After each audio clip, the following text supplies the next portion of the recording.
Today, I'm wondering how you're feeling today. Are you feeling in love? Are you feeling really nervous? Or are you feeling just fine? Now, there should be one on there, like this. Because we're going to look at light today. It's Professor Hodgins here again. It's lovely to see you all. Wait a minute. I can't see you all. Where are you? Where's Professor Wright? I'm here. Where? Can anyone see him? I'm here, but my light is not working. I've tried everything. Dr. Hubble! To the rescue. Everyone put your hands to the screen. Hello everyone, it's Professor Jennifer again. Come on, join me and put your hand to the screen. Well, really, Dr. Hubble, I don't see how that's going to help us. Oh, wow. There's light now. Thanks, everybody. It's a guaranteed old proverb. Many hands make light work.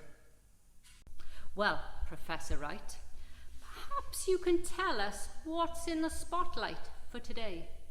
Okay, everybody. The theme for today is, what is light? Light is so fantastic. But what does it do? It's about things growing. It's about being able to see. Light helps things grow. Yes, but light is really about being able to see. But growing is more important because we need to eat. No, seeing is more important so we can see where we go. Just think of the light, helping things grow. You know, like flowers, crops, trees, grass. Just think about what light shows us, you know, the sky, your garden, yourself. Just imagine the taste of food we eat, grown because of the light. Imagine the wonders of the world we see, because the light is shining. Oh, sorry. Oh, please sorry, excuse sorry. us, sorry. My bad. We're getting carried away. Let's remember where we are. Actually, we need light because it helps things grow and enables us to see. Can you imagine if there was no sun? Now let's have a look with the two scientists who's doing the experiment about bubbles.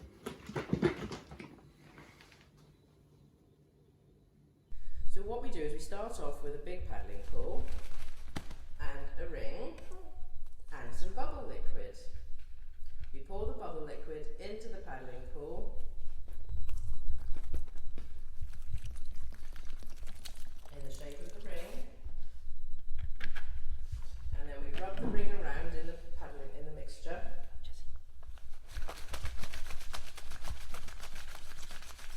And then Jessie climbs into the ring.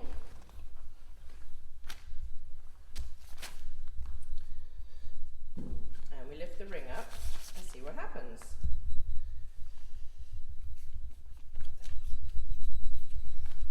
I think we need more mixture.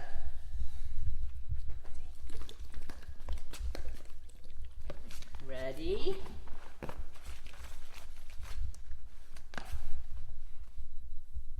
There we go.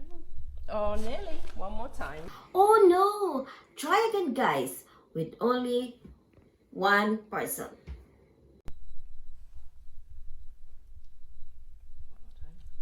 So close! Let's try again one more time. Well done guys. Next time, stand up instead of sitting down.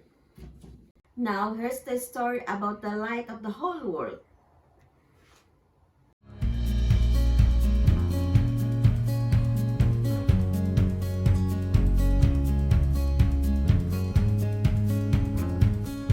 Around 2,000 years ago, in a land called Judea, there lived a man. Now, he was no ordinary man. Yeah, he breathed and ate and slept like everyone else, but he was also completely different. He was also God. And this man's name was Jesus. One day, Jesus told his friends, "I am the light for the world." I wonder what he meant. You've been learning about light today, about how it works, the different colours, and how life needs light to grow and flourish and be fruitful. How could Jesus be light? Well, not long after he made this strange and wonderful statement, Jesus met a man who couldn't see.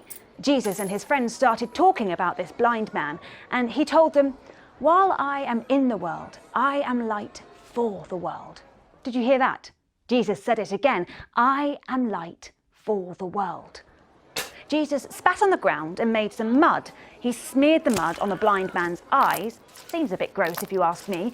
He told the man to go and wash the mud off in a pool called Siloam. The man splashed water all over his face, and when the mud had gone, he could see. The man's neighbours and the people who used to see him begging every day could barely believe it was the same person. However, the man who was blind but now could see set them straight. "It's me!" "But how can you see?" they asked him. But the man told them what had happened, the spit, the mud, the washing, and the glorious things he could now see. And he told them of the fact that Jesus had done it all. The people in charge, they were called the Pharisees, didn't know what to think. Some of them were angry because Jesus had done all of this on God's special day when they weren't allowed to do any work. Others were amazed at what Jesus had done, and they didn't really care what day it was. They found the man's parents, but they couldn't really shine any light on what had happened. Then they called the man himself to them. "How did this Jesus heal you?" they demanded. "I've already told you," he replied.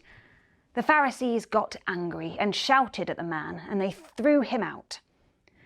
When Jesus heard what had happened, he went to find the man. "Do you have faith in me?" he asked. "I do," said the man. Jesus really was light for the man who was blind. He restored his sight.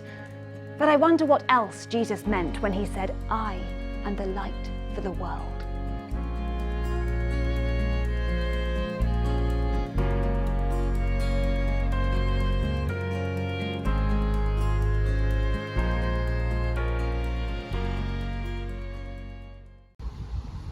Wow, wasn't that a good story?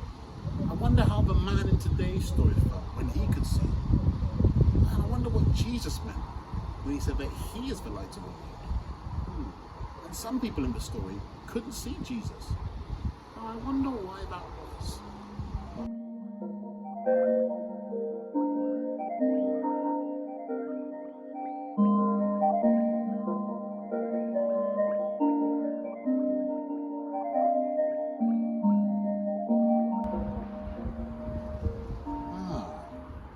Light helps things grow.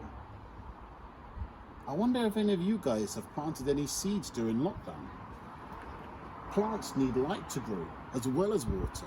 If you look carefully at most plants, you'll notice they tend to grow towards the sunlight. God is so amazing. Let's watch another video of scientist testimony.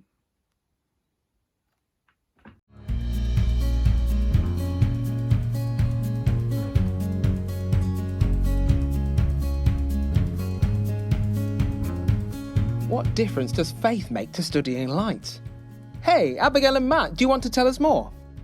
Often in science, you will make a new discovery or find something that other people have studied many years ago and find out something really, really interesting. And when you do that, you kind of want to say, like, wow, that's amazing. You want to give praise, essentially. You want to say, wow, this is really cool. And as a Christian, what I do is I direct that towards God and say, here's this really fascinating process that I found out about, and God, you made that, and that just allows me to worship him all the more because I understand something of his creation. So I think that's definitely one way in which my faith informs my science. Also, so I study weather and climate, and there's a lot of focus in research on climate change and in the ways in which that's likely to impact life on Earth. My faith gives me an added motivation to study that because of the way in which, well, God cares for all the people on Earth. He values each one individually. And here's this huge global problem. And it'd be very easy to just, care about your own place in the world and not care about everyone else around the world, and kind of be selfish and not cut back on your emissions and that kind of thing. But actually, God cares about climate because he cares about people. And I think, that gives me added motivation to care about that. Yeah. Yeah, and I think I'd agree with that. And of course, the other big problem we're facing is biodiversity loss. So lots of species or animals and plants are going extinct because of human activity. And for me, as a Christian, that really saddens me and worries me, because I believe that God has given us a role in the world to care for His creation and to look after it. And so I think we have a duty to care for the species that we share this planet with, and conservation and ecology in particular really come into that. So trusting in Jesus means we need to look after the world around us? Lots to think about. Thanks for chatting to us. Speak to you soon.